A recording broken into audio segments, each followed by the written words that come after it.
täna on siis meil 16. jaanuar. Me oleme Tartus, Tähtvere tantsukeskuses. Istume väikese saali aknalaual ja vestleme siis, minu vestluspartneriks on Maris Kahre. Tere! Tervist! Kõigepealt ma küsin sult seda, et miks sa oled Tartus, sest sa oled ju tegelikult minu teadmise järgi tallinlane. Jaa. See Tähtvere pärast olengi. Sest kui ma olin veel Viljandis tudeng, siis mind kutsuti siia õpetama, juhendama sellist vanemate tantsijate võistlusgruppi. Ja siis see tundus mulle nii põnev, et ma tulin siia ja ma kohe algusest peale sain aru, et siit ma ära ei lähe. Ja siis oligi, et lõpetasin ülikooli ja siis kolisin Tartusse selle pärast. Ja mul joppas, sest üks õpetaja siit läks maailma peale rändama ja tal oli hästi palju gruppe ja siis ta jagas need grupid täpselt siis laiali, kui mina lõpetasin. Nii et ma sain endale kohe täiskohaga töö. Aga põhimõtteliselt on nagu raske saada tantsuõpetaja nagu kohta siis või? No võt, ma ei tea, mul ei ole olnud sellist kogemust. Okei. Pigem mulle tundub, et neid otsitakse, on ju, tantsuõpetajaid on puudus või on sinu arvates tantsuõpetajaid üldse? Ma arvan, et on üle võib-olla neid, kes on ise alustanud ja ei ole võib-olla kõrgharitud selle koha pealt või diplomiga tantsuõpetaja, paberitega tantsuõpetaja, et selliseid tantsuõpetajaid on hästi palju ja neil tõenäoliselt ei olegi sellist püsivat kohta, kus olla. Mulle tundub, võib-olla ma valetan. Tegelikult ma tahtsin lihtsalt küsida alguses, kuidas läheb, aga ma hakkasin kohe, me läksime kohe, et jõuame selleni ka, on see, et ma tahtsin küsida, sa just ütlid, et neid on rohkem, kes ei ole haritud. Mis vahe on üldse koolitatud või koolitamata või siis eriharidusega ja erihariduseta tantsuõpetaja vahel? Seal on mingit vahet või mis sa arvad? Ma näen seda niimoodi, et see kõlab hästi halvasti, aga harimata tantsuõpetaja lihtsalt ei olegi koolitatud, kuidas lastega töötada ja mulle tundub, et nad võib-olla isegi tänu sellele natuke kardavad lapsi ja sellepärast on valinud sellise tee, kus nad loovad palju hästi ägedaid koreograafiaid ja annavad justkui nagu workshoppe nende koreograafiatega ja ei olegi nagu sellised täiskohaga laste tantsuõpetajad. Et ei tee sellist baasarendamist siis sa mõtled või? Tead, ma ei taha nagu üldistada, aga mulle tundub jah. Ja see ei ole ka nagu otseselt halb variant, mulle tundub, sest et nagu ma ütlesin, siis need, kes lähevad seda teed pidi, et õpetavad hästi palju erinevaid koreograafiaid ja teevadki avatud tunde ja workshoppe, on väga andekad ja väga lahedad ja mulle isiklikult meeldib nendes tundides käia ja ennast arendada. Aga jah, mulle jah. jah. Okei, aga no läheme alguses siis. Kuidas sul läheb, Maris? Mis sul hetkel käsil on? Mul läheb hästi. Ma ostsin just kodu. Aga tantsuõpetajana. No nüüd hakkab see kõik... Oota, tantsuõpetaja saab kodu osta? Jaa, hurra. Okei. Ja ega ta ei ole siuke väga suur, ega ma siukse villa ei ostnud, siukse väikse korteri 2 peale, aga jah, see on natukene nagu siuke unistus on täitunud, see on päris lahe ja nüüd vaikselt nokitseme selle kodu kallal. Aga tantsuõpetajana nüüd hakkab kõige hullem periood, kus ei ole ühtegi vaba päeva ja lihtsalt tulistad koreograafiaid ja tantse ja loomingut ja siis hakkavad kõik üritused ja esinemised ja võistlused, ehk siis praegu ongi veits stressirohke aeg, kus ei ole tantsud valmis, kus ei ole kostüümid kohale jõudnud või isegi mõnele pole tellitud, kus hästi palju on vaja just nagu tulistada. Praegu on 16. jaanuar, aga mis see kevad ees ootab siis? Tegelikult see ilmub märtsis, alles muidugi. Aga ei, vahet pole, räägi praegu, sest ega me seda ei varja, et meil on 16. jaanuar. Nüüd veebruaris on esimesed võistlused, sinna ma kõikide gruppidega ei lähe, sinna ma lähen natukene vanematega. No nendega on üsna hästi kostüümid ja tantsud ja kõik, aga no ikka on nagu seal mingeid asju, mida on vaja teha ja siis märtsist hakkabki see kõige hullem periood just ajalises mõttes, kus ei ole ühtegi vaba päeva.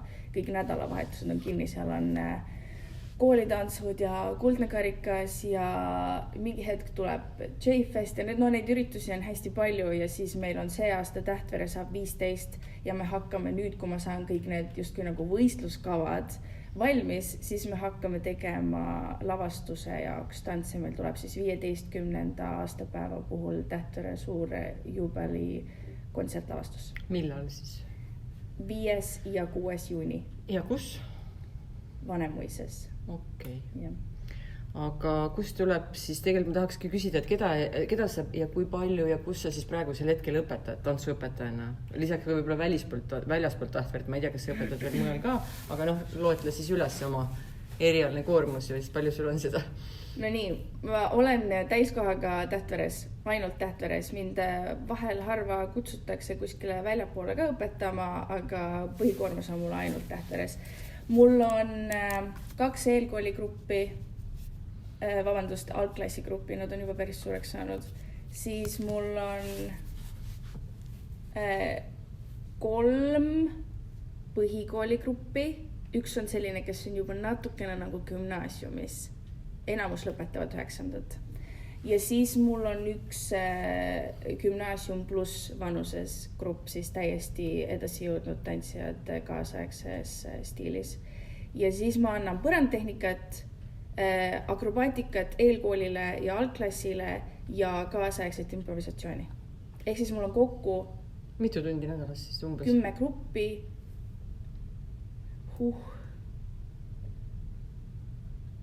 Mingi 3 või 4 trenni päevas, siis esmaspäevast reedeni.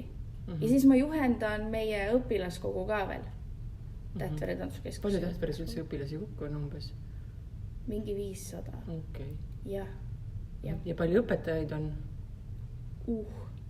Vot selle 500 sisse on meie täiskasvanute tunnid ka arvestatud. Ja meil on, kui ma nüüd ei eksi, ma loodan, et ma ei eksi, meil on 13 tantsuõpetajat ja siis umbes sama palju veel neid täiskasvanute treeningute juhendajaid. Aga sellise koormus esiteks, kuidas sa seda materjali haldad? Loodan parimat. Kas sa teed plaane ka nagu igateks tundiks või see ei ole enam võimalik sellise mahu pealt? Või sa teed lihtsalt juba nagu kogemuse pealt? No ma suht panen puusalt ja ma valmistan siis, ma ikkagi veits valmistan ette, aga see on pigem nagu peas, et millega ma tegelen selles tunnis. Tihtipeale see ongi, et ma tegelen koreograafiaga, selle puhastamisega, mingi lavastamisega või siis, kui mul ongi näiteks põrandatehnika, siis ma mõtlen enne välja lihtsalt teatud teema, näiteks, et kas me seekord harjutame üles-alla käimist või me oleme hästi põranda lähedal ja harjutame voolamist, et sellist asja ja siis ma tunni sees vastavalt tantsijatele ka veits nagu selle järgi nagu valin, mis ma teen. Aga üldse, kuidas sa saad selles mõttes nagu tunni materjali, ikkagi kui sa nii palju annad, on ju, inspiratsiooni selleks pluss koreograafiate tegemiseks ja tunni materjaliks ka?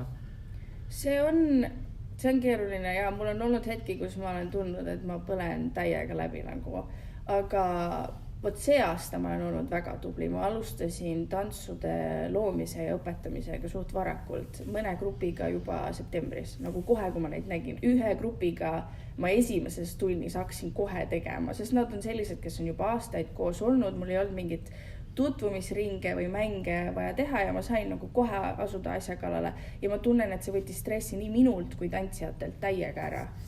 Aga eks see ongi siuke, et mõne grupiga hakkan hiljem pihta, sest lihtsalt ei ole mõtteid või peab ju kuskilt ikkagi alustama, aga kui ei ole mitte midagi, millest kinni haarata, siis see võtab veits aega. Aga selles mõttes kõikidega on algus tehtud. Mõnega natukene rohkem tehtud, mõnega natuke vähem, aga praegu mul on hästi. Aga sa lõpetasid ju TÜFK tantsu.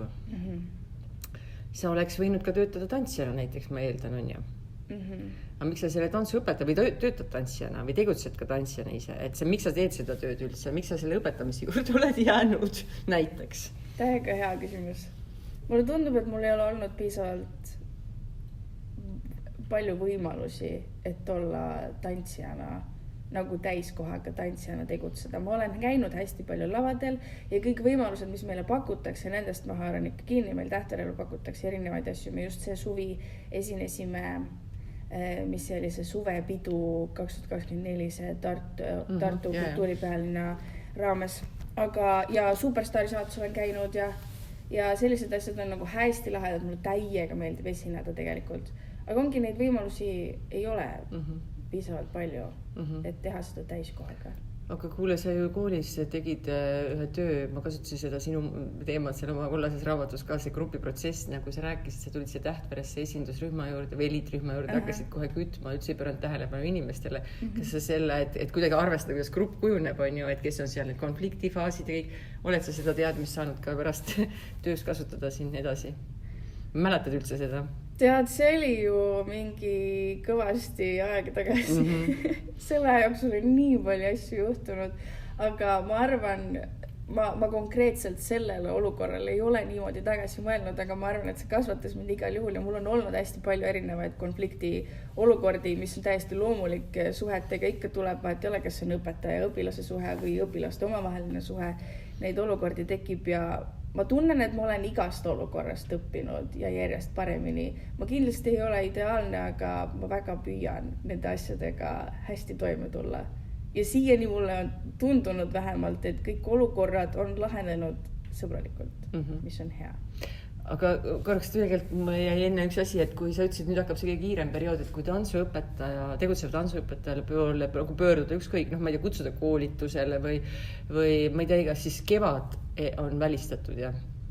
No ma olen leidnud võimalusi, loonud aega, kui keegi on soovinud midagi minult, aga see on suht väike võimalus, et ma saan tekitada endale mingi augu oma ajaplaani. Aga laupäev, pühapäev teil on muidu trennid või on lihtsalt kõik need sündmused on nädalavahetustel? No sündmused, jah. Ei ole trenne, aga noh. Aga kes survestab siis teid sinna minema? Ise või õpilased? Mõlemat. Ikka tahad ju oma õpilastele kõige paremat ja et neil oleks võimalikult palju võimalusi ennast nagu näidata ja arendada ja proovile panna. Aga viimasel tantsu huvihariduse galal, mis oli Tallinnas novembris siin, Rita Rätsep, psühholoog, rääkis sellest võistluslikkuse üledoosist ja eriti just tantsuhariduses on ju, et aga kui te ei võida? Jah, see too jutt läks mulle hästi hingega ja ma hakkasin hästi mõtlema selle peale. Sa olid seal ju? Ma olin seal, jah. Muidugi. Ja siis ma mõtlesin sellele, et ma nagu näen seda enda õpilastes, seda võistluslikkust.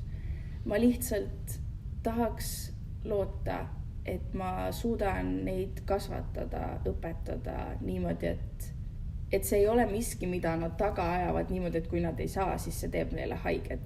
Selles mõttes, et võitmine on ju tore, ilmselgelt, see on inimlik tunne, et sa oled õnnelik, just. Aga et kui ei võida, siis see ei tähenda, et sa oledki halb. See lihtsalt oli too olukord ja sellest annab kasvada ja sellest annab üle olla, see ei ole. Aga sul on õnnestunud siis õpilastega see nii-öelda läbi töötada, kui nad ei ole võitnud? Jah. Mul on selliseid õpilasi, kes näiteks, nad teevad soolotantse ka, kes on tulnud nagu minu juurde suure nutuga, et mis mõttes ma edasi ei saanud näiteks esimesest voorust ja me mõlemad teame, et ta on väga hea tantsija ja lihtsalt siis peabki seletama, et seekord on kohtunikud sellised, seekord et kohtunikud on süüdi? Ei, mitte seda, vaid et igal inimesel ja igal kohtunikul on ju enda nägemus tantsust, sest tants ilmselgelt on ju kunst. Ja tänu sellele ongi, et kuna tantsijad kõik on ka erinevad, siis lihtsalt see kujunebki nii, et kes mida eelistab. Ja see ei tähenda, et keegi neist oleks halb, kui nad edasi ei saa. Ma kujutan ette, et sa oled oma õpilastele suure eeskuju.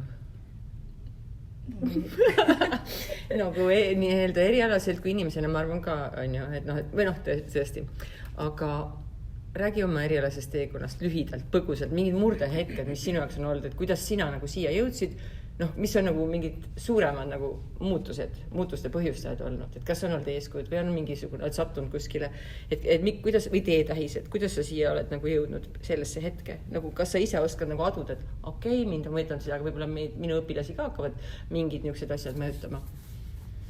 Vau, see on nii suur küsimus. Aga 3 tundi ma proovin hästi lühidalt võtta, et mina olin siis diskotantsija väiksena ja mul oli selline tantsuõpetaja nagu Jaanika Pusse, kes oli mulle nagu teine ema ja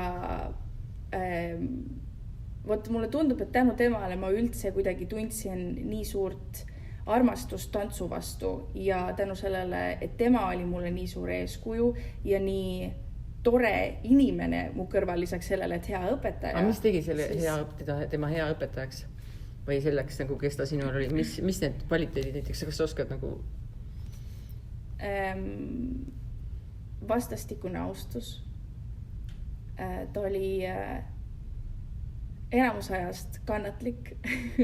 Kui me olime pubekad, mina ja minu grupp, siis arusaadav, et see vahepeal on raske olukord, ma olen seda isegi läbi elanud nende pubekatega, aga ta oli ikkagi väga kannatlik ja ta andis meile nii palju, ma tunnen, et ma olin oma nagu tippajal, nagu nooruspõlve tippajal, ma võin julgelt öelda, ma olin üks parimatest tantsijatest Eestis. Ja ma loodan, et ma ei tee mitte kellelegi liiga sellega, ma arvan, et meid oli palju. Mis aeg see oli ju. Ja just, ma arvan, et meid oli palju ja me kõik olime head ja ma tunnen, et ma olin ka väga hea. Ja see, et ma olin väga hea, oli kõik temalt saadud. Ja sellepärast ma tundsin, et ma tahan ka õpetada. Ja mul kuidagi alati, tähendab, ma mainisin, ma olin diskotantsija ja minu grupp, kes me olime diskotantsijad, me tegime ise endale kavu. Võistluskavu, ma saan öelda kavu, sest disko on ikka täiega sport. Ja vot see loomisprotsess tuli mul alati hästi lihtsalt ja mulle meeldis luua ja nokitseda erinevate mingi üleminekute kallal. Ja ma arvan, et see on ka see, mille pärast ma tahtsin hakata tantsuõpetajaks, et siis luua, sest mulle meeldis seda teha. Ja siis me suuremaks sain, siis me saime erinevaid tunde, ma sain kaasaegselt, ma sain ka hip-hopi, no mis iganes, hästi palju erinevaid stiile ja leidsin oma teekonna siis Viljandisse. Ja siis seal ma sain nagu nii palju uut. Ma tundsin, et see täiega muutis mind inimesena üldse. Ja ma isegi täpselt ei tea, mida öelda, aga ma muutsin nagu rahulikumaks. Võib-olla see on see kontrast nagu Viljandi ja disko vahel ka, vaata. Aga jah. Ühesõnaga, ja siis ma leidsin oma teekonna Tartusse, sellest ma juba natukene rääkisin. Ja ma tunnen, et mind tegelikult nagu tantsuõpetajana mu murdepunkt ongi olnud see, kus ma olen natukene nagu läbi põlenud.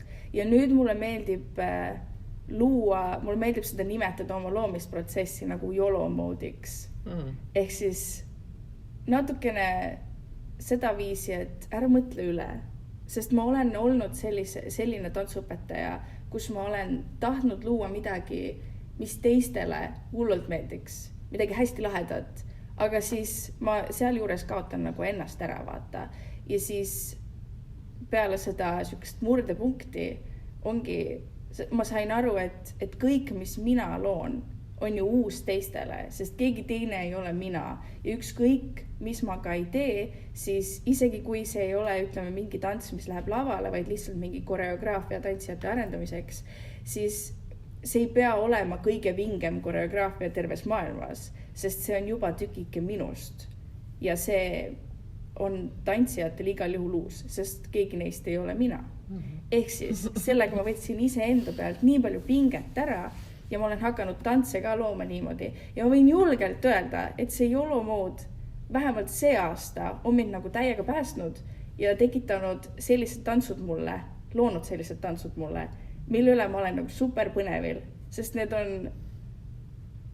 on lihtsalt tükike minust ja lihtsalt minule endale ka, mitte isegi nagu, et tervele maailmale, et vaadake, kui lahe tants, vaid lihtsalt jah. Ei, no aga kui sa tahad siit, kas on veel mingid murdepunkte või lähme edasi siis? Võime edasi minna. Okei, aga kas tantse võib ka nagu taaskasutada mingil määral või? või sa oled kuidagi mingid, või sa oled kõik on nagu otsast lõpuni esimest korda elus maailmas siia maal tulnud kõigil 10 rühmal iga aasta. Mitu aastat sa oled õpetaja juba olnud siis? 10. aasta Tähtveres. Okei, juubel. Jah. aga et kas sa arvad, ideed võivad ka nagu aeg-ajalt korduda, mis siis 10 aastat tagasi või nad on juba nii ajast maas, et sa ei saa enam kasutada neid mingeid asju või sa lihtsalt oled ise nii palju arenenud, et sa ei taha enam? Mulle vist ei meeldi mõte taaskasutusest. Eriti kui need tantsud lähevad lavale ja on uued tantsijad. Just kui mõelda selliste ürituste peale nagu Kuldne karikas ja koolitants, et siis mulle tundub ebaaus nende tantsijate suhtes, kellega ma selle tantsu lavale panen, et ma teen neile taaskasutust ja mitte ei paku midagi uut, sest no ongi, ma ise olen kasvanud seal juures ja aga kui ma näiteks käin workshop'e andmas, siis ma küll tihtipeale jagan koreograafiat, mida ma olen kas juba õpetanud või mul on olnud tants selle järgi, aga eeldusel, et see ei lähe kuskile uuesti nagu lavale. Ma mõtlen, et tegelikult see mõte tuli kostüümiga osas, et sa ütlesid, et kostüümid ei ole veel tulnud. Et kuidas see nagu sellises aktiivses, intensiivses võistluste esinemiste maailmas on, kas kostüümid on alati uued, tellitakse, nagu selle taaskasutuse mõtte, nagu jätkusuutlikkuse mõttes, kuidas nendega on, kas see on ikkagi nagu karm, et kõik lähevad lihtsalt ikkagi tulevad nagu täitsa uued või saab kuidagi ringlusse panna? No suuremas osas me ikkagi tellime täitsa uued, mis on kahju, aga tihtipeale probleem on selles, et tantsijad ostavad need kostüümid endale välja ja me oleme alati, mulle tundub, me terve tantsukooliga ka ikkagi ajame seda joont, et sellised kostüümid, mida annab tulevikus kasutada ka, kas siis neil oma tantsijate enda eraelus või siis kui õnnestub siis järgmisele grupile mingil määral üle anda ja siis natukene ümber teha, et ei ole täpselt sama. Aga jah, praegu ei ole väga õnnestunud. Probleemist ongi selles, et inimeste nagu grupi suurused muutuvad ja võib-olla on see, et teatud grupil oli ala 15 kostüümi, aga nüüd, kui ma tahaksin teha taaskasutust, on 20, ehk siis ma pean 5 samasugust juurde leidma ja siis on suuruste probleemid, et see on veits keeruline. Kostüümiladu teil ei ole? Meil on kostüümiladu, just tahtsin öelda. Meil tegelikult on ja me saame sealt tihti mingeid osi. Aga see on pigem pisikestele, meil on mingeid tutuseelikuid ja tavalisi näiteks punaseid mingi T-särke, mida me oleme saanud kasutada, aga tihti me leiame sealt nagu soolodesse, duodesse, mis on tegelikult ka väga tore. Kuule, aga mis on siis teeb rõõmu tantsuõpetaja töös sulle? Need noored. Okay. Ja nad on nii vaimukad. Mulle vist ei ole ühtegi päeva tööl, kus mul oleks igav. Nagu mõnikord, tujud on, mis on, vahel on parem päev, vahel on halvem päev, aga nad on alati nad alati üllatavad mind. Nagu kas sellega, kuidas nad tantsivad või sellega, mida nad ütlevad. See on, ja nad hoiavad mind noorena. Mitte, et ma oleks vana, mitte seda, lihtsalt see, jah. Aga mis on väljakutsed selles töös? Issand, kannatlikkus vist. Ja see, et pead tulistama loomingut kogu aeg. Ja need konfliktid on veits keerulised siis, kui on tegu eriti selliste teismeas noortega, et väga raske. Sul nagu probleemseid õpilasi ei ole, siis ma saan aru. No eks need tantsijad kõik on omamoodi erinevad ja igasuguseid on. Aga otseselt sellist probleemset ei ole. Selles mõttes nad on kõik noored ja lapsed, kes elavad oma elu läbi niimoodi, nagu nad seda teevad. Ja kui on olnud ikkagi mingeid olukordi, et keegi saab haiget, kas siis füüsiliselt või sõnadega, siis me oleme alati leidnud ikkagi mingid lahendused ja selle olukorra ära. Ma just tulin praegu tegelikult siis Tartu Ülikooli peahoonest, kus on konverents õppejõult õppejõule ja see keskendub nagu õpetamisele ülikoolis. Ja üks peaettekandja, kes on filosoof ise ja siis ütles, et õpetamist Sokrates on võrreldud ämma-emmanda tööga, et sa nagu tõmbad välja, sul on kõik teadmised õpetajana, aga sa nagu edasi sa annad ta nagu vabaks või ta ise, et sa kui juhatad ta teele, või teejuht on ju. Et kuidas sa tantsuõpetuses selles näed, et kas sa nagu pead nagu ämbrit täitma või sa juhataid neid, saad neid teele juhatada? või on see, või siis ma küsiksin niimoodi, et kui oluline on üldse õpetaja roll on tantsuõpetuses, et millal sa võid oma nagu ohjad ära anda? Või see on vanuseliselt kuidagi seotud või kas üldse või mis sa arvad? Kas sa mõtled, et ohjad ära anda, et siis, kui nad lähevad oma teed pidi? No ma ei tea, koolis, no näiteks sa ütlesid Jaanika puhul, et hakkasid ise tegema ja see andis teile tegelikult sellise loomisrõõmu ja vabaduse ja agentsused ma võin ise ka otsustada või no, et kui palju sa nagu annad seda, et sa juhatad neid või sa ainult oled ise üks suur juht? Jah, mulle meeldib ikkagi juhatada neid ja mitte olla suur juht, nendega koos teha.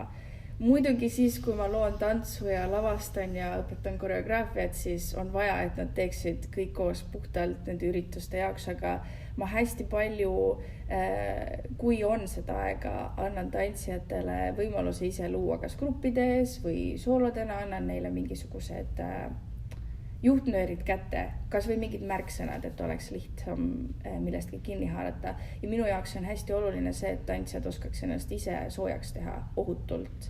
Ja sellepärast ma vahepeal ka oma väiksematele annan võimaluse teha soojendust nagu üksteisele, et keegi tuleb grupi ette ja näitab soojendusharjutusi ette.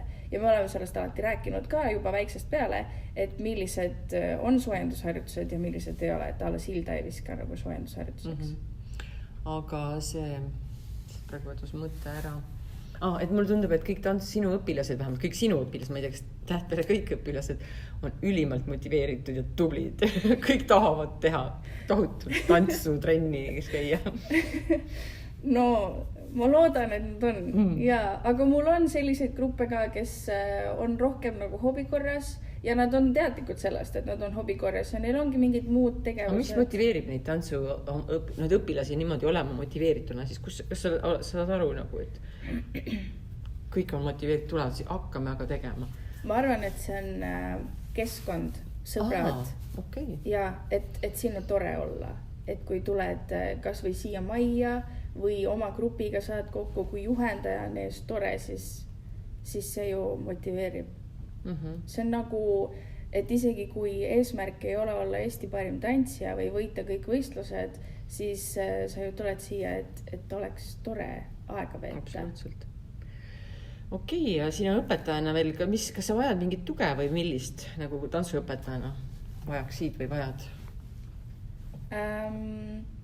Ma arvan, et suur tugi, mida ma vajan ja mida ma saan ka, on enda kolleegidelt, et me tihtipeale nagu arutame mingeid olukordi ja anname üksteisele hästi palju nõu seal õpetajate toas.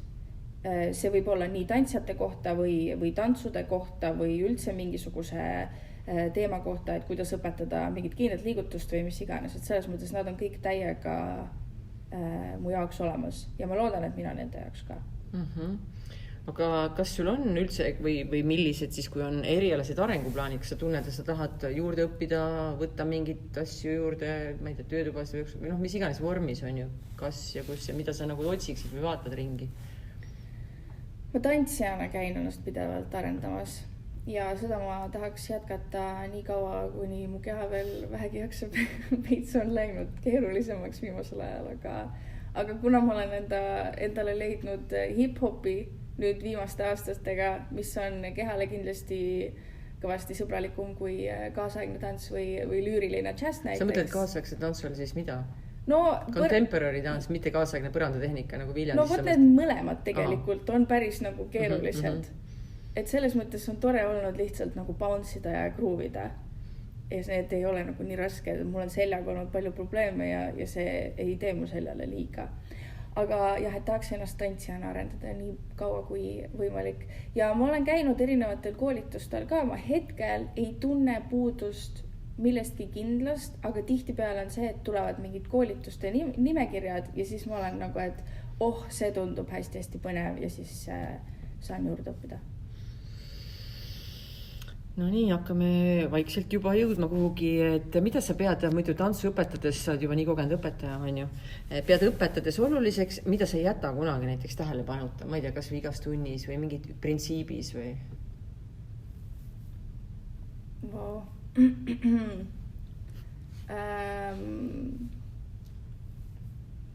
ma tihti mõtlen nendele tantsijatele, kes on nii-öelda nagu tagumise rea tantsijad või sellised, kes on natukene vaoshoitumad ja võib-olla mitte kõige nagu, mitte et keegi neist ei ole särav täht, aga mitte kõige säravamad tähed grupis. Et nemad tunneks ennast ka hästi ja et nad tunneks ennast nagu nähtuna. Ma arvan, et see on üks suur asi, mida ma väga püüan. See on keeruline, sest et need säravamad tähed on tihtipeale ekspressiivsemad ja jutukamad ja siis nendega tihtipeale on nagu lihtsam kuidagi leida siin saali ees ka ühist keelt, aga ma väga pingutan selle nimel jah, et need ma olen nüüd aasta otsa teinud iga kuu ühe intervjuu, sa oled esimene, kes seda ütleb. Sinu loomuses on ikka täielikult selline sotsiaaltöötaja oled heas mõttes nagu tähelepanu. Et keegi ei ole ütelnud seda, et nüüd oluline on, et naeratus oleks kogu aeg. Mida iganes. Ei ole nii primitiivne, aga põhimõtteliselt jaa. Aga siis, et mis teeb sinu arvates üldse õpetajast hea õpetaja? Niisugused klišee küsimused ütleme niimoodi, aga proovi siis sisukalt siis vastata. Vau, ma arvan, et tahe oota, ma mõtlen. Aeg on absoluutselt. Ma nagu tean, mida ma tahan öelda, aga mul ei ole sõnu selle jaoks. Et nagu tahe areneda, aga ka arendada. See ei ütle seda, mida ma tahan öelda praegu. Aeg on, aga absoluutselt selles mõttes. Meil ei ole üldse nii kiiret. Hea õpetaja. Kaastundlikkus kindlasti. Ja ma arvan, et vot seal on, ma olen näinud sellist asja mõnikord, kus õpetaja tahab nagu ennast näidata ja mulle tundub, et hea õpetaja või et hea õpetaja teeb heaks see, kui ta tahab oma tantsijaid nagu esile tõsta ja neid näidata, mitte ise kuidagi suur olla. Ja ma ei ütle, et on üks õpetaja, kes kindlasti oleks üleni selline, kes tahab ennast näidata. Lihtsalt kindlasti on olnud neid olukordi, kus keegi on tahtnud ennast rohkem näidata. Ma sain väga hästi aru, sest huvitav on jälle see, ma meenisin, ma käisin Ilma Adamsoniga tegemas intervjuud, kes on 90 aastane ja tema ütles ühe siukse mõtte, kuskil teksti jooksul, et ma printsiip on olnud see, et ta on nagu avastanud, et ta armastab tantsu ennast, mitte ennast tantsus. Et kui sa lähedki nii egoistlikuks ja tahad edevalla, mina oskan, mina tean, mina suudan, on ju, aga ta armastab tantsu kui sellist, mitte ennast tantsus, on ju. Ehk siis see on nagu see vahe, mis sina ka ilmselt ütlesid. Ja see on väga ilus mõte. Ja ma olen ka seda öelnud tihti, et ma tahaks, et mu tantsijad või õpilased saaks veel paremaks, kui mina olen kunagi olnud. Ja ma arvan, et hea õpetaja on see, kes oskab õpetada ka neid, kes võib-olla tehniliselt on tugevamad kui nad ise, aga ta näeb, mida saab veel paremini teha. Et viia neid veel rohkem, sest ma ei pea olema mingi jumal seal klassi ees, et nad on ju ka nii ägedad. See oli ka see hoiad ära, et kui õpilased arenevad juba sinust paremaks, nagu, et kuidas sa nagu selle reageerid, kuidas sa suhtud või kuidas sa lubad seda üldse või kuidas sa toetad seda või... Lähed teise tantsukooli ära siit, rohkem mindsini käia. See on pigem just see, et see annab mulle motivatsiooni ennast nagu arendada ja ma saan ka sellest aru, et ma tõenäoliselt füüsiliselt enam kõvemaks tantsijaks ei saa, kui mõni minu noorem tantsija, kes on juba kõvem kui mina, on ju. Aga ma saan ennast arendada nii palju, et ma tean, kuidas saaks veel paremini see konkreetne tantsija siis. Ja selle nimel ma olen nagu töötanud ka, et ma oskaks neid nagu veel edasi viia. Super.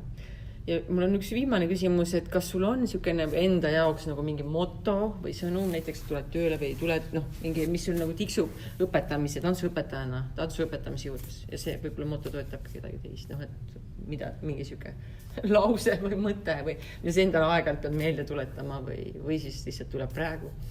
Tead, viimasel ajal mul on olnud selline, et elu ei pea olema nii tiip. Et kui mingi asi tundub nagu nii suur, siis nagu see ei pea olema nagu hull asi, elu läheb edasi.